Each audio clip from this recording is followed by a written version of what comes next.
Good morning everyone. हमारे YouTube channel पे आप लोगों का फिर से स्वागत है। दोस्तों, जैसा कि आप सभी को पता है, हम पढ़ रहे हैं क्लास 10th की ज्योग्राफी। ठीक है, तो यहाँ पे हमने इससे पहले जो है 3 चैप्टर जो है वो कंप्लीट कर लिए हैं। वो आप हमारी प्ले लिस्ट में जाकर जो है वो चेक कर सकते हैं। और आज जो है हम पढ़ने वाले हैं चैप्टर नंबर 4, जिसका नाम है एग्रीकल्चर। ठीक है, तो एग्रीकल्चर यानी कि हम बेसिकली खेती और जो किसानी होती है, खेती करना। और ठीक है, तो इसी से कृषि, जिसको हिंदी में बोलते हैं कृषि, ठीक है, फार्मिंग। तो कृषि से रिलेटेड जो है ये चैप्टर रहने वाला है। इसके अंदर हम बेसिकली पढ़ने वाले हैं कि बेसिकली एग्रीकल्चर होती क्या है, how many types of the agriculture and which are the famous pattern of the agriculture, और किस प्रकार से जो है जो एग्रीकल्चर को जो है वो कंजर्व किया जा सकता है। लैंड की जो प्रॉब्लम्स है वो किस प्रकार है, कौन कौन सी यहाँ पे जो मेजर क्रॉप्स हैं उनके बारे में हम इस चैप्टर के अंदर डिटेल्ड जो है वो चर्चा करने वाले हैं। तो लेट्स स्टार्ट करते हैं यहाँ से कि जो एग्रीकल्चर है, आप सभी को पता है कि इंडिया की जो मोस्ट ऑफ पॉपुलेशन है, मोर देन 50% जो पॉपुलेशन है वो किसके ऊपर डिपेंड है, एग्रीकल्चर के ऊपर। यानी कि जो भारत माना जाता है, इंडिया जो माना जाता है, वो एक कृषि प्रधान देश माना जाता है। यहाँ पे मोस्टली जो पॉपुलेशन है वो इंगेज्ड है इन दी एग्रीकल्चर सेक्टर। तो ये आपको ध्यान करना है कि भारत जो है एक कृषि प्रधान देश है। तो यहाँ पे हम कृषि की बात नहीं करेंगे तो करेंगे किसकी। तो यहाँ से स्टार्ट करते हैं कि India is the agriculturally important country, यानी कि इंडिया जो है एग्रीकल्चर पर्पज से काफ़ी इम्पोर्टेंट देश है पूरी दुनिया के अंदर। यहाँ पे अधिकतर जनसंख्या जो है, यानी कि इसमें बता रखी है 2/3 of the population engaged in agriculture activities, यानी कि 2/3। ठीक है, 2/3 बोले तो मोस्ट ऑफ जो है ना 60% जो है हम मान सकते हैं कि यहाँ की जो पॉपुलेशन है वो किस में इंगेज्ड है, एग्रीकल्चर एक्टिविटीज़। मोस्टली यहाँ पे खेती करना, बुआई करना, या फिर हम बात करें जो जितने भी एग्रीकल्चर जो प्रोडक्ट्स होते हैं उनको ट्रेड करना, इंपोर्ट एक्सपोर्ट करना, उससे रिलेटेड जो है ना 2/3 पॉपुलेशन जो है कंट्री की वो एग्रीकल्चर एक्टिविटीज़ करती है। जो एग्रीकल्चर एक्टिविटीज मोस्टली जो है प्राइमरी, जिसको हम प्राइमरी एक्टिविटीज़ भी बोलते हैं। तो ये आपको ध्यान करना है, एग्रीकल्चर अपने आप में प्राइमरी एक्टिविटीज़ का पार्ट है। तो देखो आगे वाली जो लाइन में है इसमें बता भी रखा है कि agriculture is a primary activity. ठीक है, तो यहाँ पे हम आप सभी को पता होना चाहिए primary activity, secondary activity, tertiary और फिर क्वाटनरी।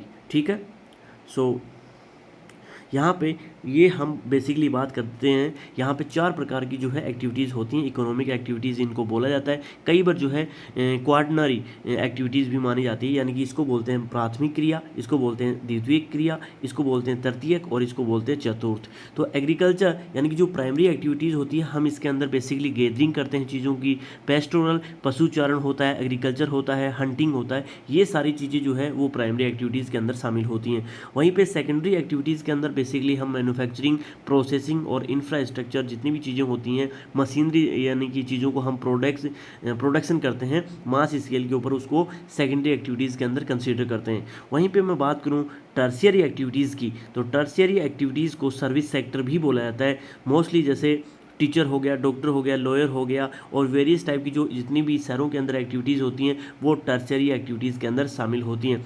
वहीं पे if I talk about the quaternary activities, so mostly the consultation and higher reputations job and white collar job include in the quaternary activities, यानी कि जितनी भी जो जहाँ पे हाँ हम एक्सपर्ट जो जितने भी लोगों से कंसल्ट करते हैं, साइंटिफिक जो लोग होते हैं या फिर पॉलिसी जो मेकर लोग होते हैं, उनको हम क्वाटनरी या फिर चतुर्थ क्रियाओं के अंदर शामिल करते हैं। तो ये आपको अकॉर्डिंग टू जो है एक्टिविटीज़ आपको ध्यान करना है। तो एग्रीकल्चर जिसको हम बोलते हैं खेती, वो अपने आप में प्राइमरी एक्टिविटीज़ का पार्ट है, which produce most of the food that we consume, यानी कि यहाँ से हम क्या करते हैं, हमारे लिए अधिकांश जो खाने की चीज़ें होती हैं, जो खाद्य पदार्थ होते हैं, जैसे जितने भी अनाज हो गया, फूड हो गया, वो कहाँ से प्राप्त करते हैं, हम खेती से ही प्राप्त करते हैं। तो खाद्यान्न उत्पन्न करने का काम कौन करता है, एग्रीकल्चर। ठीक है, हमारे किसान भाई जो है इसके अंदर मोस्टली इंगेज रहते हैं। ठीक है। So beside foods grain it also produce raw material for the various industries. अब आपको दोस्तों पता ही है कि जो हमारी एग्रीकल्चर है वो कई ऐसे फूड ग्रेन पैदा करती है जिसके ऊपर अपने आप में कई इंडस्ट्री डिपेंड है, और वहीं से जो है एग्रीकल्चर से ही कई फैक्ट्रियोज़ के लिए जो है रॉ मटेरियल तैयार होके आता है। तो ये आपको ध्यान करना है। अब दोस्तों यहाँ पे एक क्वेश्चन इसी से रिलेटेड ये पूछ रहा है, can you name some industries based on the agriculture raw material. ऐसी कौन कौन सी इंडस्ट्रीज़ हैं जो रॉ मटेरियल जो है जो एग्रीकल्चर से आता है। तो आपको ये बताना है कि कौन कौन सी यहाँ पे इंडस्ट्री है। तो यहाँ पे मैं आपको कुछ एग्जांपल यदि देना चाहूँ तो इसके अंदर मोस्टली हम कॉटन इंडस्ट्री को शामिल कर सकते हैं। तो कॉटन इंडस्ट्री जहाँ से हम टेक्सटाइल इंडस्ट्री भी इसको बोलते हैं, टेक्सटाइल। तो टेक्सटाइल होता है कपड़े, जितने भी कपड़े होते हैं, जितनी भी इंडस्ट्री हैं वो किसके ऊपर डिपेंड है, एग्रीकल्चर के ऊपर डिपेंड है। यहीं मैं और बात करूं तो बेवरेज, जितने भी पेय पदार्थ होते हैं वो भी कहाँ से प्राप्त होते हैं, बेवरेज जो जितने भी होते हैं पेय पदार्थ, चाय हो गई, कॉफ़ी हो गई, कहवा हो गया, ठीक है, ग्रीन टी, वेरियस टाइप की टीज होती हैं, उनको हम इसके अंदर शामिल कर सकते हैं। इसके अलावा हम बता सकते हैं एक शुगर इंडस्ट्री। शुगर इंडस्ट्री जो है, शुगर इंडस्ट्री यानी कि शुगर केन यानी कि गन्ने से जो है वो चलने वाली कौन सी इंडस्ट्री है, शुगर इंडस्ट्री। इसके अलावा हम बात करें जो कॉटन इंडस्ट्री हो गई, लेदर इंडस्ट्री। लेदर इंडस्ट्री भी जो है वो किसके ऊपर है, डिपेंड है, वो भी एग्रीकल्चर के ऊपर डिपेंड है। इसके अलावा मैं बात करूं तो यहाँ पे वेरियस टाइप की जो है ना वो इंडस्ट्री काम करती हैं जो एग्रीकल्चर के ऊपर डिपेंड है। तो ये जो है कुछ example cotton, sugar, leather, textile, beverage, ठीक है, और वेरियस टाइप की जो है देश के अंदर एक्टिविटीज़ होती हैं जो एग्रीकल्चर के ऊपर डिपेंड करती है। तो आपसे यदि ये क्वेश्चन जो है एग्जाम में आए तो इनका जो है एग्जाम्पल आप इस प्रकार से दे सकते हो। So moreover some agriculture product like tea, coffee, spices etcetera also exported. अब दोस्तों यहाँ पे हमारे इंडिया के अंदर कुछ ऐसी क्रॉप्स होती हैं जिनको हम कमर्शियल पर्पस से जो है वो ग्रो करवाते हैं, जिनके अंदर हम बेसिकली चाय को, कॉफ़ी को और जितने भी मसाले होते हैं उनको शामिल करते हैं, उनका हम क्या करते हैं, एक्सपोर्ट करते हैं, निर्यात करते हैं। तो ये आपको ध्यान करना है कि इंडिया के अंदर कई जो टाइप की जो है वो फार्मिंग होती हैं, प्लांटेशन होती हैं, बेसिक जो फार्मिंग होती है वो भी यहाँ पे की जाती है, कमर्शियल फार्मिंग भी यहाँ पे की जाती है। तो यहाँ पे वेरियस टाइप की जो है एग्रीकल्चर की करते हैं, उनके बारे में हम इस टॉपिक के अंदर चर्चा करने वाले हैं। So let's start types of farming, यानी कि how many types of farming. So there are various type of the farming, तो उन्हीं के बारे में हम चर्चा करने वाले हैं। सो फार्मिंग जो हम बेसिक बात करें कि जो कृषि होती है उसके प्रकार कितने होते हैं, कृषि के प्रकार, ठीक है। तो ये प्रकार कौन कौन से होते हैं, कौन कौन सी प्रकार की जो है खेती इंडिया के अंदर प्रैक्टिस की जाती है। So agriculture is a age old economic activities in our country, यानी कि हमारे देश में प्राचीन समय से ही जो है ये जो अपने आप में इकोनॉमिक एक्टिविटीज़ रही है, क्या, फार्मिंग। तो हमारे देश में जो है खेती कई सालों प्राचीन से ही करते आ रहे हैं लोग। और यहाँ पे जैसे हम बात करें इंडस सिविलाइजेशन, तो वहाँ पे भी खेती की जो है कुछ ऐसे सीड्स मिले हैं, बीज मिले हैं जो ये दिखाते हैं कि वहाँ पे एग्रीकल्चर एक्टिविटीज़ की जाती थी, प्रैक्टिस की जाती थी।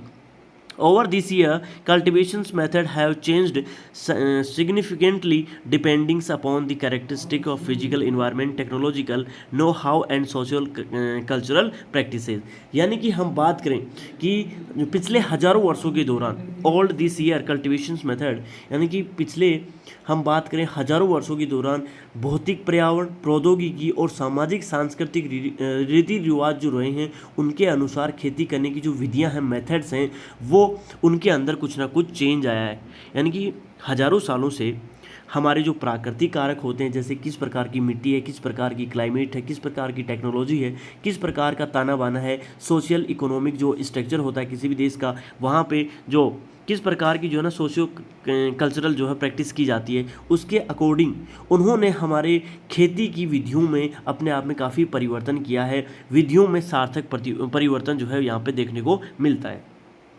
यानी कि खेती जो है वो डिपेंड करती है कि वहाँ की टेरेन कैसी है, वहाँ की क्लाइमेट कैसी है, वहाँ की सोइल जो फर्टिलिटी है वो कैसी है। यानी कि कई अपने आप में कैरेक्टरिस्टिक होते हैं, उसके अंदर सोशल कल्चरल जो फैक्टर होते हैं वो भी शामिल कर सकते हैं। और वहाँ पे टेक्नोलॉजी जो है वो कितना डेवलप कर पाई है, उसके अकॉर्डिंग जो है फार्मिंग प्रैक्टिस की जाती है। At present in different part of India the following farming system are practiced। यानी कि हमारे प्रेजेंट में हम देखें तो इंडिया के अंदर डिफरेंट पार्ट के अंदर अलग अलग प्रकार की जो है वो खेती प्रैक्टिस की जाती है, अलग अलग प्रकार की खेती की जाती है। अब सबसे पहले जो टाइप है एग्रीकल्चर का, इसका नाम है प्रिमिटिव सब्सिस्टेंस फार्मिंग। तो यहाँ पे प्रिमिटिव सब्सिस्टेंस जो फार्मिंग होता है, इसका बेसिक पर्पज़ है, इसको बोलते हैं जीविका निर्वाह खेती। इसको क्या बोलते हैं? जीविका निर्वाह कृषि। अब देखो, ये खेती, इसका पर्पज़ क्या रहता है कि अपने परिवार का पेट पालना। ये प्राचीन समय, प्रिमिटिव जो होती है, प्रारंभिक अवस्थाओं के अंदर जितने भी हमारी जो ट्राइब्स थी, वो जो जिस प्रकार की फार्मिंग करते थे उसको प्रिमिटिव सब्सिस्टेंस फार्मिंग बोलते हैं। निर्वाह होता है किसी भी प्रकार से सर्वाइव करना, यानी कि हमारा जो पर्पज़ है ये खेती करने का, तो इसका पर्पज़ यही है कि हमारे पेट का, यानी कि हमारे परिवार का और हमारा पेट पाला जा सके, और बाकी इसका कोई पर्पज़ या ऑब्जेक्टिव नहीं है। तो इतना सा आपको ध्यान रखना है। This type of farming is still practice in few pockets of India, यानी कि इंडिया के कुछ छोटे छोटे एरिया के अंदर इस प्रकार की जो है खेती प्रैक्टिस की जाती है।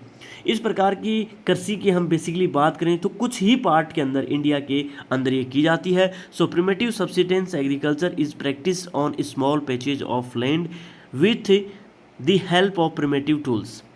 दोस्तों, जो प्रिमिटिव सब्सिस्टेंस जो एग्रीकल्चर होती है, जिसको हम जीवन निर्वाह कृषि भी बोलते हैं, तो ये छोटे छोटे एग्रीकल्चर जो है ये स्मॉल पेचेज, छोटे छोटे खेतों के अंदर, पेचेज होते हैं छोटी छोटी यूनिट खेत की, लैंड की छोटे छोटे जैसे खेत होते हैं 1-1, 2-2 बीघा के, उनके अंदर ये मोस्टली की जाती है विद द, और किसकी हेल्प से की जाती है? तो प्रिमिटिव जो टूल्स होते हैं। प्रिमिटिव टूल्स किनको बोला जाता है? जो फावड़े होते हैं, लकड़ी के औजार होते हैं, ठीक है, जिनको हम डाव बोला जाता है। यहाँ पे जो है होय, ठीक है, होय और डाव जो है बोला जाता है। और डिगिंग स्टिक्स, डिगिंग जो स्टील होती है, खुदाई करने वाली जो छड़ी होती है, बेसिकली उसको बोलते हैं। तो यहाँ पे उनके द्वारा जो है प्रिमिटिव टूल्स के थ्रू ही जो है प्रिमिटिव सब्सिस्टेंस एग्रीकल्चर प्रैक्टिस की जाती है। इतना सा आपको ध्यान करना है। और ये मोस्टली एंड फैमिलीज़, ठीक है, और उनसे अपनी परिवार के लिए ही, यानी कि यहाँ पे मोस्टली परिवार और जो समुदाय होता है, कम्युनिटी होती है, उसकी श्रम से ही मदद की जाती है। यानी कि जो प्रिमिटिव सब्सिस्टेंस से फार्मिंग होती है, ये अपने आप में एक परिवार जो है या फिर एक कम्युनिटी जो है वो, यानी कि कम्युनिटी और फैमिली लेबर के थ्रू जो है ये करी जाती है। और इसके अंदर हम बेसिकली प्रिमिटिव टूल्स का ही उपयोग करते हैं, और मोस्टली जो है इसका पर्पज़ क्या रहता है कि हमारे परिवार का पेट किस प्रकार से पाला जाए, उसी को प्रिमिटिव सब्सिस्टेंस फार्मिंग बोला जाता है। This type of farming depend upon monsoon. ये जो प्रिमिटिव सब्सिस्टेंस फार्मिंग है, ये मानसून के ऊपर डिपेंड रहती है। Natural fertility of the soil and suitability of the other environmental conditions to be the crop grown.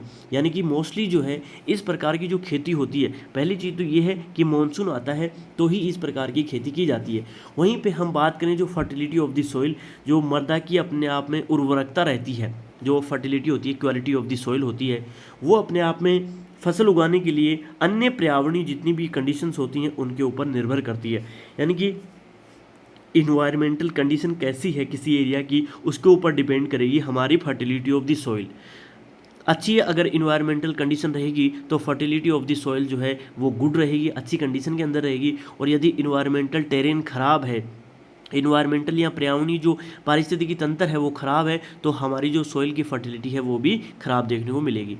अब जो दोस्तों एक आपको मैं पिक्चर दिखाता हूँ, ये जो है मोस्टली जो है ये किस प्रकार की एग्रीकल्चर है, इसको ही हम बोलते हैं सब्सिस्टेंस, प्रिमिटिव सब्सिस्टेंस फार्मिंग। देखो यहाँ पे जलाकर जो है खेतों का निर्माण या पेचेज का निर्माण किया जाता है। इसको दोस्तों स्लैश और बर्न भी बोलते हैं। काफ़ी इंपॉर्टेंट लाइन है और ये आप अंडरलाइन कर सकते हो। ये जो प्रिमिटिव सब्सिस्टेंस फार्मिंग है, इसको हम क्या बोलते हैं? स्लैश एंड बर्न, कर्तन और दहन। हिंदी में इसको बोला जाता है कर्तन और दहन, यानी कि काटकर और फिर वहाँ पे जलाकर जो खेती की जाती है, पहले काटेंगे उसके बाद में दहन करेंगे, यानी कि जलाते हैं, ठीक है, और उसके बाद में जो एग्रीकल्चर प्रैक्टिस की जाती है that is slash and burn agriculture, and it's also known as primitive subsistence farming and jhuming agriculture. ठीक है, तो इसको झूमिंग एग्रीकल्चर भी बोला जाता है।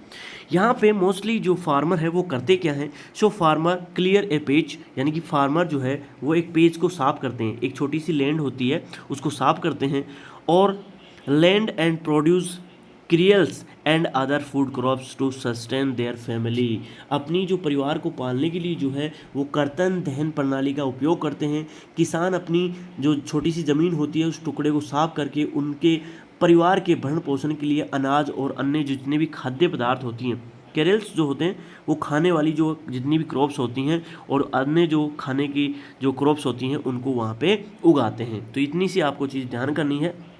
इसको स्लैश और बर्न बोला जाता है। यहाँ पे छोटी सी जो लैंड होती है उसको काट कर जलाकर जो है साफ किया जाता है। उसके बाद में वहाँ पे खाने लायक जितनी भी क्रॉप्स होती हैं उनको यहाँ पे फार्म किया जाता है या फिर प्रैक्टिस किया जाता है। ये आपको ध्यान करना है। फिर इसके बाद में हम बात करें वहन दी सॉइल फर्टिलिटी डिक्रीज, जब हमारी सॉइल की फर्टिलिटी डिक्रीज हो जाती है, the farmer shift the clear and fresh page of the land. उस टाइम पे किसान क्या करता है, उस लैंड को छोड़ देता है और नए फ्रेश पेज को जो है वो लैंड को तैयार करता है। यानी कि ये जो है पहले यहाँ पे खेती की करी जाती थी, लेकिन 3 से 5 साल के बीच में फिर वहाँ पे या दूसरा जो है पेज बना लेता है। वहाँ पे वो क्या करेगा, स्लेस करेगा और बर्न करेगा। उसके बाद में नया पेज उसने बना लिया, यहाँ पे फिर वो एग्रीकल्चर करेगा। 3 और 5 साल जो है यहाँ पे करेगा, उसके बाद में तीसरी जगह वो ढूंढ लेगा। तो इस प्रकार इसको शिफ्टिंग कल्टीवेशन भी बोला जाता है। ये छोटे छोटे पेजेज होते हैं, छोटी छोटी लैंड या खेत मान सकते हो आप इनको, ठीक है। यहाँ पे कर ली 3 और 5 साल, फिर यहाँ पे आ जाएगा, फिर यहाँ पे आ जाएगा। इस प्रकार से वो लैंड को चेंज करता रहता है और फ्रेश पेजेज जो है वो बनाता रहता है हर 3 और 5 साल के बीच के अंदर, ठीक है। तो ये आपको ध्यान करना है, ठीक है। जैसे यहाँ की फर्टिलिटी डिक्रीज हो गई तो फिर वो वापस वो यहाँ पे भी आ सकता है, और यहाँ की डिक्रीज हो गई तो यहाँ पे भी आ जाएगा। तो ऐसे जो है अपने आप में ये शिफ्ट करता रहता है अपने पेजेस को, इसीलिए इसको जो है हम शिफ्टिंग कल्टीवेशन के नाम से भी जानते हैं। The farmer shift and clear fresh patches of land and for the cultivation. This type of shiftings allow nature to replenish the fertility of the soil through natural processes. यानी कि अपने आप में जब मृदा की जो उर्वरकता होती है, क्वालिटी होती है, वो डिक्रीज हो जाती है, उस टाइम पे किसान क्या करता है, स्थानांतरित कर लेता है और कृषि के लिए भूमि का दूसरा टुकड़ा साफ करते हैं। कृषि के इस प्रकार के स्थानांतरण से जो जितनी भी नेचुरल प्रोसेस होती है, जिसको हम बोलते हैं प्राकृतिक प्रक्रियाएं द्वारा मिट्टी की उर्वरकता शक्ति जो है वो बढ़ जाती है। अब देखो दोस्तों, यहाँ पे क्या बता रहा है कि यहाँ पे 3 साल यहाँ पे कर ली, उसके बाद में यहाँ पे शिफ्ट हो गया, इसके बाद में यहाँ पे शिफ्ट हो गया। तो यहाँ पे जब वो छोड़ देगा 3 और 5 साल, तो यहाँ पे इस सॉइल की फर्टिलिटी है वो वापस इंक्रीज हो जाएगी, और यहाँ पे जो है वो अब एग्रीकल्चर करने लग गया, ठीक है। तो यहाँ पे सॉइल फर्टिलिटी जो है 3 और 5 साल के अंदर वापस जो है वो सही हो जाएगी। तो इसलिए वो जो है वो चेंज करता रहता है, और काफ़ी जो है प्रिमिटिव सोसाइटी जो है इस प्रकार के एग्रीकल्चर को प्रैक्टिस किया करती थी। आज भी वर्ल्ड के कई हिस्सों के अंदर इस प्रकार की एग्रीकल्चर जो है वो प्रैक्टिस की जाती है। Land productivity in this type of agriculture is low. इस टाइप की जो एग्रीकल्चर के अंदर जो लैंड प्रोडक्टिविटी है वो बहुत ही कम देखने को मिलती है, ठीक है। यहाँ पे आधुनिक तकनीकों का प्रयोग नहीं किया जाता। देखो, in this type of agriculture low farmer does not the fertiliser और अदर मॉडर्न इनपुट। यहाँ पे जो है ना, किसान ना तो फर्टिलाइज़र जितने भी हम खेत के अंदर यूरिया वगैरह डालते हैं वो फर्टिलाइज़र यूज़ नहीं करता है, और अदर जो मॉडर्न इनपुट्स होते हैं, मशीनरी वगैरह होती है, वो भी यूज़ नहीं करता। ना तो किसी प्रकार का ट्रैक्टर चलाएगा, ना फुहारे लगाएगा, ना नोजल लगाएगा। किसी प्रकार के जितने भी इक्विपमेंट्स होते हैं जो फार्मिंग के अंदर यूज़ होते हैं वो उनका इस्तेमाल नहीं करता। सो ये अपने आप में काफ़ी ओल्ड पैटर्न है एग्रीकल्चर का, ठीक है। तो ये आपको ध्यान करना है। इसमें लैंड जो प्रोडक्टिविटी होती है, भूमि की जो उर्वरकता होती है, बहुत ही कम देखने को मिलती है, ठीक है। इसके अलावा हम बात करें, यहाँ पे उत्पादकता जो है वो कम देखने को मिलती है। It's known as different name in different part of the country. इसको अलग अलग जगहों के ऊपर अलग अलग नामों से जाना जाता है। ये इतना सा आपको ध्यान करना है। अब दोस्तों, can you name some such type of the farming, यानी कि ये पूछ रहा है कि इस प्रकार की जो है आप नाम बता सकते हो। तो यहाँ पे हम बात करेंगे, जैसे इसको हम क्या बोलते हैं, झूमिंग फार्मिंग भी बोलते हैं। किसको? प्रिमिटिव सब्सिस्टेंस फार्मिंग को। तो it is jhuming in north eastern state like Assam. ये जो है मोस्टली हमारे नॉर्दर्न ईस्टर्न स्टेट के अंदर, इनको 7 सिस्टर के नाम से जानते हैं, जैसे लाइक असम, मेघालय, मिजोरम, नागालैंड के अंदर मोस्टली ये प्रैक्टिस की जाती है। इसके अलावा मैं बात करूँ, अलग अलग नाम पे अलग अलग जगह के ऊपर अलग अलग नामों से इनको जानते हैं। जैसे पामालू इन मणिपुर, तो इनको जो मणिपुर में क्या बोला जाता है, पामालू। ठीक है, तो ये आपको ध्यान करना है। इसके अलावा मैं बात करूं दीपा इन बस्तर डिस्ट्रिक्ट, दीपा जो है इसको बस्तर डिस्ट्रिक्ट में बोला जाता है छत्तीसगढ़ के अंदर। एंड अंडमान और निकोबार में, ठीक है, इनको अलग नाम से, यानी कि दीपा जो है दो जगह बोला जाता है, एक तो बस्तर डिस्ट्रिक्ट छत्तीसगढ़ में और अंडमान और निकोबार में इनको दीपा बोला जाता है, और यहाँ पे मणिपुर में इनको पामालू बोला जाता है। ये आपको ध्यान करना है।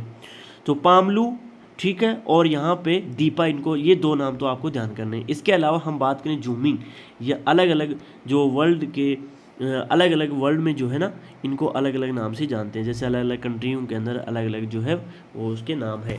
तो जूमिंग के अलग अलग नाम यहाँ पे हम देख लेते हैं। The slash and burn agriculture is known as milpa in Mexico. अब मिल्पा जो है इसको मैक्सिको के अंदर बोला जाता है, काफ़ी इंपॉर्टेंट नाम है मिल्पा। ठीक है, सेंट्रल अमेरिका और इसके अलावा सेंट्रल अमेरिका में भी इसको क्या बोला जाता है, मिल्पा बोला जाता है।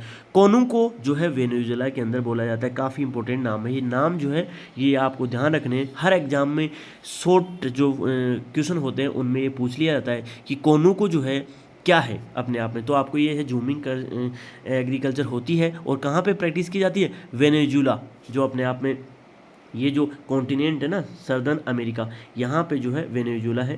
तो ये आपको ध्यान करना है। तो वेनेजुएला जो है यहाँ पे प्रैक्टिस की जाती है कोनुको। फिर है रोका, जो रोका है वो ब्राज़ील के अंदर इसको बोला जाता है। मसोले सेंट्रल अफ्रीका के अंदर बोला जाता है, और जो लदांग है वो इंडोनेशिया और मलेशिया के अंदर बोला जाता है। रे जो है वो वियतनाम में इसको बोला जाता है। तो अलग अलग देशों में जो प्रिमिटिव सब्सिस्टेंस एग्रीकल्चर है इसको अलग अलग नामों से जाना जाता है।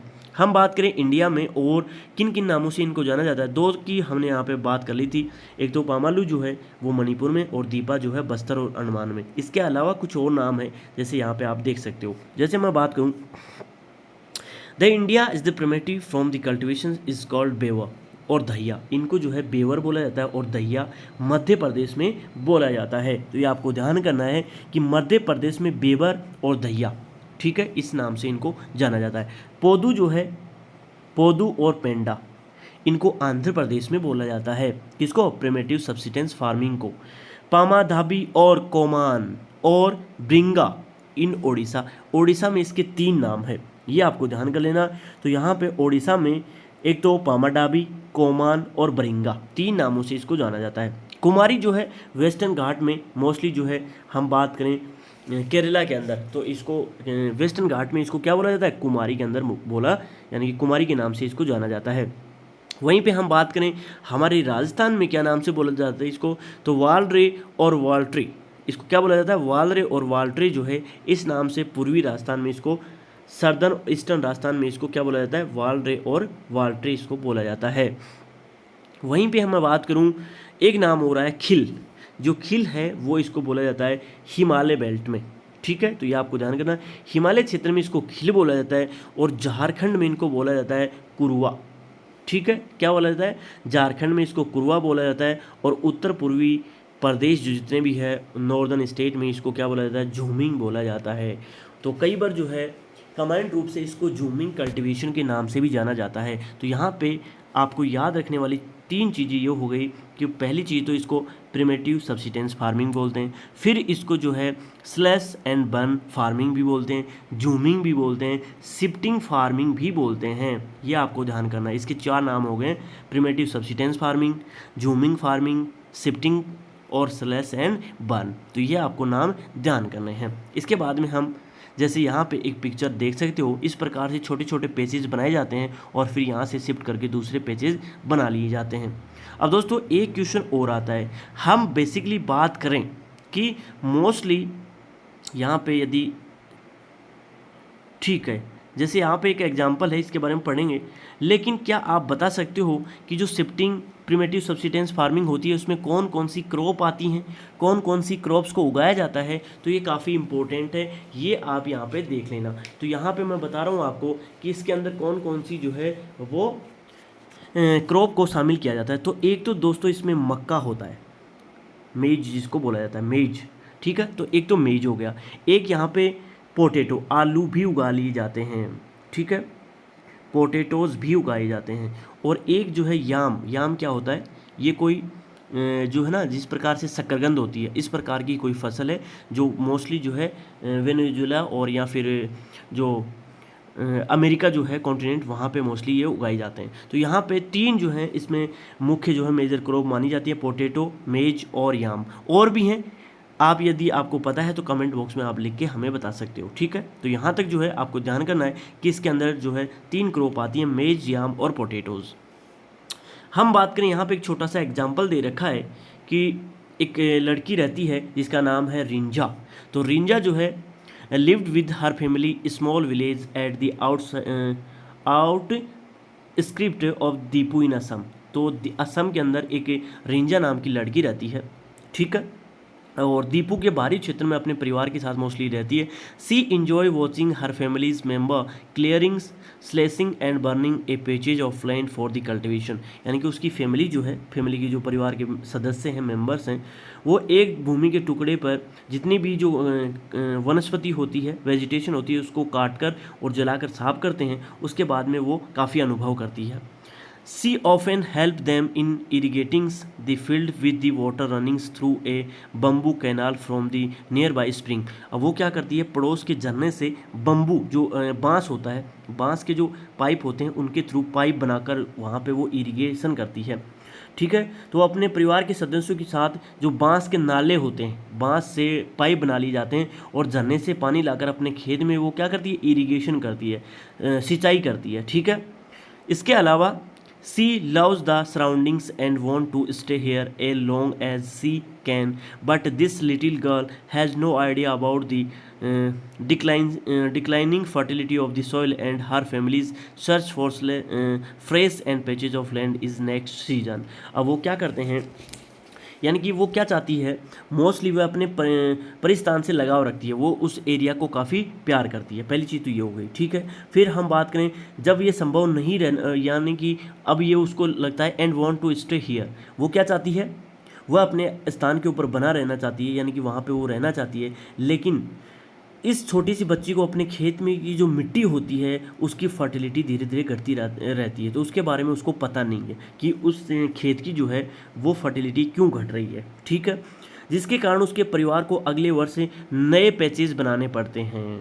यानी कि उसका परिवार जो है वो हर साल, हर 2-3 साल से क्या करता है, नए पेचेज बनाता है और वहाँ पे भी सेम कंडीशन में वो क्या करता है, पेड़ों को जलाता है और नए पेचेज बनाता है। तो यहाँ पे ये पूछ रहा है, एक क्वेश्चन आया इसके बाद में कि can you name the type of farming रेंजर्स फैमिलीज इंगेज्ड इन। तो आपको यही करना है कि यहाँ पे कौन सा आएगा, प्रिमेटिव सब्सिस्टेंस फार्मिंग, ठीक है, ये आपको ध्यान करना है। तो यहाँ की जो रेंजा की फैमिली है वो कौन सी फार्मिंग करती है, primitive subsistence farming, shifting cultivation करती है, स्लैश एंड बर्न एग्रीकल्चर करती है, या जिसको हम जूमिंग भी बोलते हैं। इसके बाद में दोस्तों हम पढ़ने वाले हैं second type of the farming, that is intensive subsistence farming. यानी कि इसका जो है, जिसको हम बोलते हैं हिंदी के अंदर गहन, इसको क्या बोलते हैं, गहन निर्वाह कृषि बोलते हैं इसको, ठीक है। यानी कि जो इंटेंसिव सब्सिस्टेंस फार्मिंग होती है, इसमें थोड़ा सा हम परिवार के साथ साथ थोड़ी सी अर्निंग भी करते हैं, ठीक है। थोड़ा सा इसमें पेचेज जो हैं उनकी साइज़ बड़ी होती है। तो चलिए इसके बारे में बात कर लेते हैं। This type of farming is practised in area of high population pressure on land.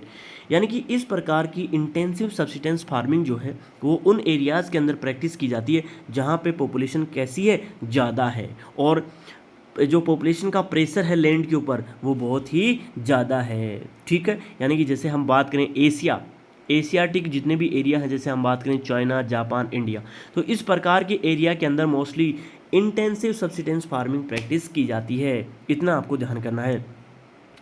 यहाँ पे मोस्टली हम बात करें, it is the labour intensive farming, यानी कि इसको क्या बोला जाता है, श्रम गहन खेती। यहाँ पे मोस्टली जो है लेबर की नीड बहुत ज़्यादा पड़ती है। तो यहाँ पे जो लेबर होती है वो काफ़ी इंटेंस जो होता है वो अपने आप में गहन होता है, बहुत ज़्यादा जो है इंगेज्ड यहाँ पे लेबर देखने को मिलती है, ठीक है। वहाँ पे बात करें हम अधिक उत्पादन के लिए, यदि ये क्या बता रहा है, where high does of, sorry एक second, So where high dose of the biochemicals input and irrigations are used for the obtaining higher production, यानी कि हम हायर प्रोडक्शन के लिए यहाँ पे हम क्या करते हैं, रासायनिक जितनी भी चीज़ें होती हैं, बायोकेमिकल जितने भी होते हैं, फर्टिलाइज़र होते हैं, वो हम यूज़ करते हैं। ठीक है, यानी कि हम यहाँ पे सिंचाई का प्रयोग भी करते हैं, इरिगेशन भी करते हैं हम यहाँ पे, यानी कि जैसे आपने देखा होगा नोज़ल वगैरह लगाकर हम खेतों में क्या करते हैं, सिंचाई करते हैं। तो यहाँ पे इरिगेशन की भी नीड पड़ती है, फर्टिलाइज़र, बायोकेमिकल्स की भी नीड पड़ती है। इसी के साथ जो है हम यहाँ पे अधिक उत्पादन जो है वो कर पाते हैं, हायर प्रोडक्शन, अधिक उत्पादन कर पाते हैं। अब एक क्वेश्चन पूछ रहा है, क्या आप भारत के जैसे can you name some of the state of India where such farming is the practised, क्या आप कुछ ऐसे एग्जाम्पल बता सकते हो जो इस प्रकार की खेती भारत में कुछ राज्यों में की जाती हो। तो हम इसके बारे में बिल्कुल बताएंगे, यानी कि एक बार इस टॉपिक को जो है कंप्लीट कर लेते हैं, उसके बाद में हम देखेंगे कि कहीं को इस चीज़ का जिक्र हुआ है या नहीं हुआ है। ठीक है, तो बात करते हैं आगे। यहाँ पे through a right of inheritance leading to division of land amongst the successive generation has rendered land holding size uneconomical. जैसे मैं बात करूं दोस्तों, यहाँ पे एक क्वेश्चन पूछा है, ये बता ही देते हैं। जैसे कैन यू नेम, अब देखो इस प्रकार की जो है ना, जो हम बात करें इसको बोलते हैं इंटेंसिव सब्सिडेंस जो फार्मिंग है। ऐसे कौन कौन से स्टेट हैं जहाँ पे प्रैक्टिस की जाती है? तो मोस्टली दोस्तों इंडिया के नॉर्दर्न पार्ट जो है, जिसके अंदर हम मोस्टली यूपी, बिहार और वेस्ट बंगाल और उड़ीसा का जो पार्ट मान सकते हैं, यानी कि वहाँ पे इस प्रकार की जो है इंटेंसिव सब्सिडेंस फार्मिंग की जाती है। वैसे तो हमारे ऑल ओवर इंडिया के अंदर ही इंटेंसिव सब्सिडेंस फार्मिंग प्रैक्टिस की जाती है, लेकिन हम स्पेसिफिक अगर कोई रीजन की बात करें तो इस प्रकार की एग्रीकल्चर मोस्टली यूपी, बिहार और जो वेस्ट बंगाल है उस एरिया के अंदर मोस्टली देखने को मिलती है। अब दोस्तों ये जो एग्रीकल्चर है इसके अंदर क्या होता है, through the right of inheritance, यानी कि जो हम क्या करते हैं, हमारे जो भूस्वामित्व का अधिकार होता है, यानी कि भूमि के ऊपर जो राइट होता है, उसके चलते हमारे इंडिया के अंदर क्या है कि वंश कैसे बढ़ेगा, वंश कैसे बढ़ेगा, उसके चलते हमारी जो जैसे एक व्यक्ति के 5 बच्चे हुए, तो जो पहले क्या थी, ये 20 बीघा ज़मीन थी, अब वो 20 बीघा जो ज़मीन है वो 5 भाइयों के अंदर अलग अलग बट गई। तो ये जो है पूरी ज़मीन जो है कितने हिस्सों में बट गई, 5 भागों में बट गई।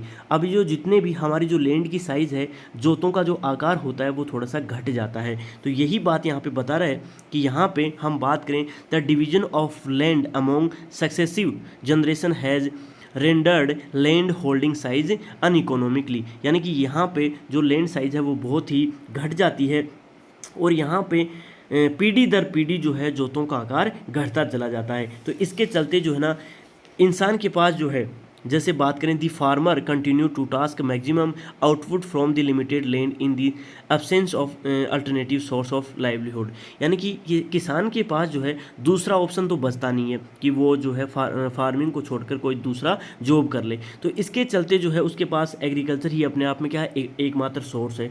तो रोज़गार नहीं होने के कारण वो अपने आप में लिमिटेड लैंड के ऊपर ही क्या करता है, वो मैक्सिमम आउटपुट चाहता है। उसी के चलते वो क्या चाहता है, उसी से उस लिमिटेड लैंड से ही वो मैक्सिमम आउटपुट चाहता है, अधिकतम पैदावार करने की कोशिश करता है। तो ये आपको ध्यान करना है। देखो हमारे देश के अंदर एक राइट है कि यदि एक इंसान के 20 बीघा ज़मीन है तो वो 20 बीघा ज़मीन उसके सभी बेटों में इक्वल बटेगी। ठीक है, ये इस प्रकार का एक राइट है। ठीक है, तो इसी के चलते हमारे इंडिया के अंदर जो है हमारे जो खेत हैं उनकी जो साइज़ है वो छोटी होती जा रही है दिन ब दिन। ठीक है, अब किसान के पास दूसरा ऑप्शन तो कोई बचता नहीं है, ले दे के वो खेती के अंदर ही इंगेज रहता है। अब वो इंगेज रहता है तो अब देखो दोस्तों, इसके पास जो है 5 बीघा ही ज़मीन बची, अब वो उसके भी 5 बच्चे हो गए सपोज दैट, तो 5 बच्चों को पालने के लिए उसके पास 5 बीघा ही ज़मीन बची है। तो 5 बीघा के ऊपर ही वो क्या करेगा, एग्रीकल्चर करेगा। अब 5 बीघा से ही वो क्या चाहता है, अधिकतम पैदावार चाहता है कि मेरे परिवार का भरण पालन पोषण हो 5 बीघा से ही। पहले 20 बीघा से हो रहा था। सपोज दैट जब एक व्यक्ति के पास 20 बीघा ज़मीन थी, जब उसके बेटे नहीं हुए थे तो उसके पास क्या थी, 20 बीघा से वो उतना आउटपुट ले पा रहा था। तो यहाँ पे हमारे जो जितने भी पेजेस होते हैं, लैंड साइज़ होती है वो दिन ब दिन घटती जा रही है। और यहाँ पे जो एक फार्मर होता है वो लिमिटेड लैंड से ही क्या चाहता है, बहुत ज़्यादा मैक्सिमम आउटपुट चाहता है, उसी से अधिकतर पैदावार करने की सोचता है। तो इस प्रकार की जो सब्सिडेंस इंटेंसिव जो सब्सिडेंस फार्मिंग है उसके ऊपर there are is the enormous pressure on the agriculture land. तो इस प्रकार की जो फार्मिंग होती है उसके ऊपर बहुत ज़्यादा प्रेशर है, ठीक है। तो कृषि भूमि छोटा होने के कारण इसके ऊपर बहुत ही अधिक दबाव महसूस किया जाता है। इसके बाद में जो third type of the agriculture है उसका नाम है कमर्शियल फार्मिंग। इसके नाम से ही पता चल रहा है कमर्शियल है। कमर्शियल का बेसिक पर्पज होता है बहुत ज़्यादा अर्न करना बहुत ज़्यादा, ठीक है। तो हम ज़्यादा से ज़्यादा पैसे किस प्रकार से कमाएं थ्रू दी फार्मिंग, उसी का पर्पज़ क्या है, कमर्शियल फार्मिंग कहलाता है। तो वाणिज्य कृषि भी इसको हिंदी में बोलते हैं। इसको हिंदी में क्या बोलते हैं, वाणिज्य कृषि भी इसको बोलते हैं। क्या होती है इसके बारे में हम यहाँ पर डिटेल से चर्चा करेंगे। So the main characteristics of this type of farming is the use of higher does modern input। इसके अंदर मोस्टली हैं, हम क्या करते हैं, आधुनिक जितने भी जो है हम बात करें आउटपुट्स होते हैं, मॉडर्न इनपुट्स होते हैं, उनको यूज़ करते हैं। यानी कि इसकी बेसिक जो विशेषताएं होती हैं वो क्या क्या हैं, तो इसमें एक तो हम मॉडर्न इनपुट्स को यूज़ करते हैं। हाई यील्डिंग जो है वैरायटी की जो सीड्स होते हैं, अच्छी पैदावार वाले जो बीज होते हैं उनको हम यूज़ करते हैं। केमिकल्स फर्टिलाइज़र इसके अंदर हम यूज़ करते हैं। इंसेक्टिसाइड्स जो होते हैं, पेस्टिसाइड्स होते हैं, वो हम इसके अंदर मोस्टली यूज़ करते हैं। तो इस प्रकार की जो खेती होती है इसकी अपने आप में प्रमुख विशेषता क्या होती है कि आधुनिक जो निवेश होते हैं वो हम इसमें यूज़ करते हैं। जितने भी आउटपुट्स होते हैं, मशीनरी होती है, वो इसमें यूज़ करते हैं। केमिकल जो फर्टिलाइज़र होते हैं उनको भी हम यूज़ करते हैं। और रासायन जो जितने भी हाई यील्डिंग जो वैरायटी के जो सीड्स होते हैं उनको हम यूज़ करते हैं। किसके लिए करते हैं ये सब, कि ज़्यादा से ज़्यादा हमारे यहाँ पे प्रोडक्शन हो, in the order to obtain higher productivity, यानी कि ज़्यादा उत्पादन के लिए, कि हमारी जो फसल है वो ज़्यादा उत्पादन दे। हम क्या चाहते हैं, जैसे एक यहाँ पे लैंड है, यहाँ पे हमें 5 बोरियाँ ही जो हैं गेहूं की होती है, लेकिन हम ये सारी चीज़ें जो मेथड हैं वो यूज़ करके हम यहाँ पे एक खेत के अंदर, उसी खेत के अंदर 20 बोरियाँ जो हैं वो प्रोडक्ट कर लें, ठीक है, प्रोड्यूस कर लें। तो इसका पर्पज़, कमर्शियल जो फार्मिंग का पर्पज़ क्या रहता है, हम ज़्यादा से ज़्यादा प्रोडक्टिविटी चाहें, ठीक है, हमें ज़्यादा से ज़्यादा प्रोडक्टिविटी मिले। तो यहाँ पे हम ये जो है कमर्शियल फार्मिंग के अपने आप में कैरेक्टरिस्टिक होती हैं, ये आप अंडरलाइन भी कर सकते हो। इसके अंदर modern input, HYV seeds, chemicals fertiliser, insecticides, pesticides, ये सारी चीज़ें जो हैं हायर प्रोडक्टिविटी के लिए यूज़ करते हैं। The degree of commercialization of agriculture varies from one region to another. For example, rice is a commercial crop in Haryana and Punjab, but in Odisha it is the subsistence crop। अब देखिए दोस्तों, जिस प्रकार की हम खेती की बात कर रहे हैं, जिसको हम बोलते हैं, यदि हम बात करें द डिग्री ऑफ कमर्शलाइजेशन, यानी कि कृषि की जो अलग अलग विशेषता होती है इसकी कमर्शियल फार्मिंग की, वो अलग अलग जगह अलग अलग विभिन्न प्रदेशों में अलग अलग है। जैसे मैं बात करूँ एग्जांपल के तौर पे, जैसे राइस जो है हरियाणा और पंजाब में वो बेचने के लिए ही पैदा किए जाते हैं, लेकिन वहीं पे हम बात करें उड़ीसा के अंदर तो वहाँ पे वो जीवन जीने के लिए ही जो है यूज़ किए जाते हैं। यानी कि उड़ीसा में वह जीविका फसल मानी जाती है, वहीं पे हरियाणा और पंजाब के अंदर वो अपने आप में एक कमर्शियल क्रॉप होती है, ठीक है। तो ये आपको ध्यान करना है कि अलग अलग विभिन्न प्रदेशों में जो कृषि की जो वाणिज्यकरण होता है वो अलग अलग जगह के ऊपर अलग अलग माना जाता है, ठीक है। तो ये इतना सा आपको ध्यान करना है। अब एक जो है क्वेश्चन फिर से आया, can you give some more example of the crop which may be commercial in one region and may provide subsistence in another region. क्या कोई एक एग्जांपल कोई और है, जैसे चावल का हमने दिया है, तो इस प्रकार का एक एग्जांपल हम दे सकते हैं। जैसे वीट जो होता है, हमारा जो गेहूं है, वो मध्य प्रदेश में आजकल जो है, आज के टाइम पे प्रेजेंट में हम बात कर रहे हैं, तो वहाँ पे अपने आप में कमर्शियल फार्मिंग है, ठीक है। तो कमर्शियल फार्मिंग वहाँ पे मानते हैं, लेकिन अदर एरियाज़ के अंदर, जैसे हम बात करें राजस्थान के अंदर या फिर पंजाब हरियाणा के अंदर, तो वहाँ पर अपने आप में वो कमर्शियल नहीं होके सब्सिस्टेंस क्रॉप मानी जा सकती है, ठीक है। तो प्रेजेंट सिनेरियो के अंदर ये हम मान सकते हैं। तो वीट जो है MP के अंदर वो अपने आप में कमर्शियल पर्पज़ से ग्रो करवाई जाती है। इसके अंदर हम मोस्टली कमर्शियल फार्मिंग के अंदर प्लांटेशन फार्मिंग को भी शामिल कर सकते हैं, ठीक है। प्लांटेशन क्या होता है, तो इसको हम बोलते हैं रोपण कृषि।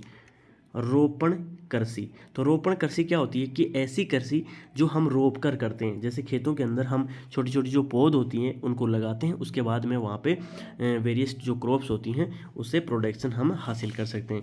तो मोस्टली जो plantation is also a type of commercial जो फार्मिंग, इसको हम क्या मानते हैं, कमर्शियल फार्मिंग इसको मानते हैं। जैसे मैं बात करूँ, in this type of farming a single crop is grown on a large area, यानी कि इस प्रकार की जो खेती होती है वो लंबे चौड़े क्षेत्र के ऊपर फसल बोई जाती है, ठीक है, इस प्रकार की खेती में, ठीक है। तो यहाँ पे बड़े बड़े जो पेजेस होते हैं, बड़े बड़े जो है फार्म हाउस होते हैं, उनके अंदर हम प्लांटेशन जो है खेती करते हैं। प्लांटेशन जो एग्रीकल्चर है वो यूरोपियंस के आने के बाद इंडिया के अंदर प्रैक्टिस की जाने लगी, क्योंकि जो जो ब्रिटिशर्स थे या फिर यूरोपियन जो लोग थे, उनका पर्पज़ क्या था फार्मिंग का, कि ज़्यादा से ज़्यादा यहाँ से इंडिया से अर्निंग करवाई जाए, ठीक है। तो वो अर्निंग करते थे यहाँ से, जैसे यहाँ से प्रोडक्शन कर लिया और फिर उसको वर्ल्ड लेवल की जो मार्केट होते थे उनके अंदर सेल कर दिया। तो प्लांटेशन जितना भी था, प्लांटेशन जितनी भी क्रॉप्स थी, वो यूरोपियंस ही इंडिया के अंदर लेकर आए थे। जैसे शुगर कैन हो गया, टी हो गई, कॉफ़ी हो गई, ठीक है। तो ये सारी जितनी भी क्रॉप्स थी वो यूरोपियन सी इंडिया के अंदर लेके आए थे। तो यहाँ पे एक सिंगल क्रॉप के ऊपर फोकस करवाया जाता था, और यहाँ पे लार्ज एरिया के अंदर फार्म हाउस बनाकर या फिर बड़े बड़े जो पेजेस होते हैं उनको बनाकर जो है प्लांटेशन एग्रीकल्चर जो है प्रैक्टिस की जाती थी।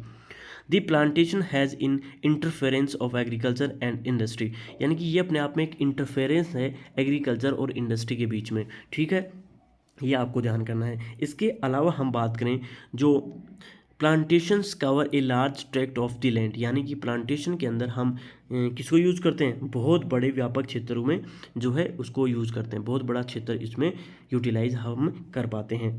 वहीं पे बात करें हम यूजिंग्स कैपिटल इंटेंसिव इनपुट, यहाँ पे बहुत ज़्यादा पूंजी की आवश्यकता पड़ती है, यानी कि हमें पैसे खर्चने पड़ते हैं इस प्रकार की एग्रीकल्चर प्रैक्टिस करने के लिए, ठीक है। यानी कि अपने आप में बहुत महंगी जो है फार्मिंग इसको बोला जा सकता है। With the help of the migrants labourer, यानी कि ये जो है किसकी सहायता से की जाती है, माइग्रेंट जो लेबरर होते हैं, जो श्रमिक जो होते हैं, उनसे मोस्टली माइग्रेंट जो लेबरर होते हैं, यानी कि यहाँ पे हमारा फार्म है और यहाँ से हम माइग्रेंट करवाकर जो लेबर लाए जाते थे उनके थ्रू जो है वो प्लांटेशन फार्मिंग करवाई जाती थी। जैसे मैं एग्जांपल के तौर पे आपको बताऊं कि इंडिया के अंदर जब ये प्लांटेशन जो करवाई जा रही थी, जैसे हम बात करें असम या फिर कर्नाटक का एरिया जो जितना भी था, तो वहाँ पे जो लेबर आते थे वो इंडोनेशिया, थाईलैंड और वियतनाम से मंगवाए जाते थे। या फिर इंडिया के अंदर जैसे इटली वगैरह वहाँ पे प्लांटेशन जो करवाई जाती थी, तो इंडिया से, इंडोनेशिया से, वहाँ से जो है लोग ले जाए जाते थे। तो जितने भी इसके अंदर जो इंगेज रहते हैं, जो लेबरर होते हैं, वो अपने आप में माइग्रेंट होते हैं, ठीक है, ये आपको ध्यान करना है। All this produce is used as a raw material in the respective industries, तो इस प्रकार की जो है इससे प्राप्त जितना भी जो सारा उत्पादन होता है कच्चे माल के रूप में प्रयोग किया जाता है, तो ये आपको ध्यान करना है। जैसे हम बात करें इंडिया के अंदर, सो यहाँ पे कौन कौन सी प्लांटेशन जो है वो क्रॉप मानी जाती है, तो इसके अंदर पहला है चाय, कॉफ़ी, रबर, शुगर केन, बनाना। तो जो मोस्टली इसके अंदर एक तो फ्रूट आ गया, जैसे हम बात करें केले की, तो केला इसमें फ्रूट आ गया। बाकी जो है ना गन्ना जो है उससे हम चीनी बनाते हैं। रबर जो है काफ़ी इंपॉर्टेंट होता है। इसके अलावा जो है चाय और कॉफ़ी जो है बेवरेज जो क्रॉप मानी जा सकती हैं इन इंडिया। ये सारी जो है काफ़ी इंपॉर्टेंट प्लांटेशन क्रॉप जो है वो मानी जा सकती हैं। तो आपसे कोई पूछे कि which is the plantation crop, so आप जो है आंसर कर सकते हो tea, coffee, rubber, sugarcane, banana are important plantation crop, ठीक है। तो यह काफ़ी अच्छा जो है आंसर हो सकता है। So tea is in Assam and north Bengal, coffee in the Karnataka. तो जो टी का जो प्रोडक्शन है मोस्टली हम, आपने नाम सुना होगा दार्जिलिंग। तो दार्जिलिंग जो है वेस्ट बंगाल और असम का एक छोटा सा पार्ट है, जहाँ पे छोटी छोटी हिल्स होती हैं, पहाड़ियाँ होती हैं, जहाँ पे हम जो है ना इस प्रकार से जो है सीढ़ीदार खेती जो है वहाँ पे करते हैं, यानी कि चाय के जो है बागान देखने को वहाँ पे मिलते हैं। तो दार्जिलिंग जो है, दार्जिलिंग की चाय जो है काफ़ी फेमस होती है, और असम और नॉर्थ बंगाल के अंदर ये मोस्टली जो है एरिया कवर्ड है, जहाँ पे हम टी प्लांटेशन जो है वो प्रोड्यूस करवाते हैं। वहीं पे बंगाल का भी कुछ एरिया जो है नॉर्थ वाला इसमें शामिल किया जा सकता है। बात करें हम कॉफ़ी की, तो कॉफ़ी कर्नाटक की फेमस है। कॉफ़ी जो है जैसे कुछ रीजन है वहाँ पे कॉफ़ी जो है काफ़ी अरेबिका टाइप की जो कॉफ़ी है वो प्रोड्यूस की जाती है। Some of the importance plantation crop grow in this state, और इनके अलावा भी जो है कुछ महत्वपूर्ण जो फसलें जो हैं यहाँ पे ग्रो करवाई जाती हैं। Since the production is mainly for the market, यानी कि इनका जो पर्पज़ होता है यहाँ पे क्या होता है, यानी हम किसी प्रकार से जो है मार्केट में हमारा जो प्रोडक्शन होता है वो मार्केट तक पहुंचाया जा सके। यानी कि रोपण कृषि में जो जितना भी उत्पादन होता है वो बिक्री के लिए होता है, हम उसको बेच सकें, ठीक है। और इसका किसी भी चीज़ का वो पर्पज़ नहीं होता। जैसे हमने यहाँ पे 100 टन जो है टी जो है प्रोडक्शन करी, तो हम पूरी की पूरी 100 टन जो है मार्केट में सेल कर देंगे, ठीक है। A well-developed network of transport and communications connecting the plantations areas, processing industries and markets play an important role in the development of plantation। तो यहाँ पे हम बात करें जो प्लांटेशन फार्मिंग होती है उसमें अपने आप में जितना भी ट्रांसपोर्ट होता है एक नेटवर्क बना होता है, जिसके अंदर transport, communication, connecting of plantation areas, यानी कि पूरा प्रोसेसिंग इंडस्ट्री और मार्केट प्ले। यानी कि यहाँ पे हम बात करें इसके विकास के अंदर प्लांटेशन जो खेती होती है उसके विकास में जितना भी परिवहन होता है, संचार होता है, उसके जो संचार के जितने भी साधन होते हैं, और हम बात करें संबंधित जितना भी उद्योग होता है, जितना भी जो हम बात करें जो प्लांटेशन एरिया होता है, और बाज़ार में महत्वपूर्ण योगदान अपने आप में कनेक्टिंग में ये देते हैं। यानी कि आपस में ये इनका आपस में काफ़ी अच्छा कनेक्शन रहता है, उसके थ्रू जो है मार्केट में सप्लाई होती रहती है। यहाँ पे आप देख सकते हो ये केले के जो पेड़ हैं, bananas plantation in southern part of India. तो यहाँ पे साउथ इंडिया के अंदर बहुत सारे ऐसे बागान मिल जाएंगे केलों के, ठीक है। और ऐसे ही बागान मिल जाएंगे आपको असम के अंदर चाय के, कर्नाटक के अंदर कॉफ़ी के, और केरला और तमिलनाडु के अंदर रबर जो उत्पादन होता है। मोस्टली जो रबर का प्रोडक्शन है वो मलेशिया और इंडोनेशिया के अंदर देखने को मिलता है, लेकिन इंडिया के अंदर स्पाइसेस, बनाना और जो है टी प्रोडक्शन जो है वो वर्ल्ड लेवल के ऊपर देखने को मिलता है। यहाँ पे आप bamboo plantation in north east जो है वो देख सकते हो। यहाँ पे जो बम्बू होते हैं, बांस जो होता है उसका प्रोडक्शन भी यहाँ पे देखने को मिलता है। बांस से वेरियस टाइप की जो है डोमेस्टिक जो चीज़ें बनाई जा सकती हैं। तो वहाँ पे बांस को एज ए प्लांटेशन क्रॉप के रूप में उगाया जाता है असम और मेघालय और वेरियस जो नॉर्थ ईस्ट स्टेट हैं वहाँ पे, ठीक है। इसके बाद में दोस्तों हम बात करेंगे क्रॉपिंग पैटर्न्स इन इंडिया, ठीक है।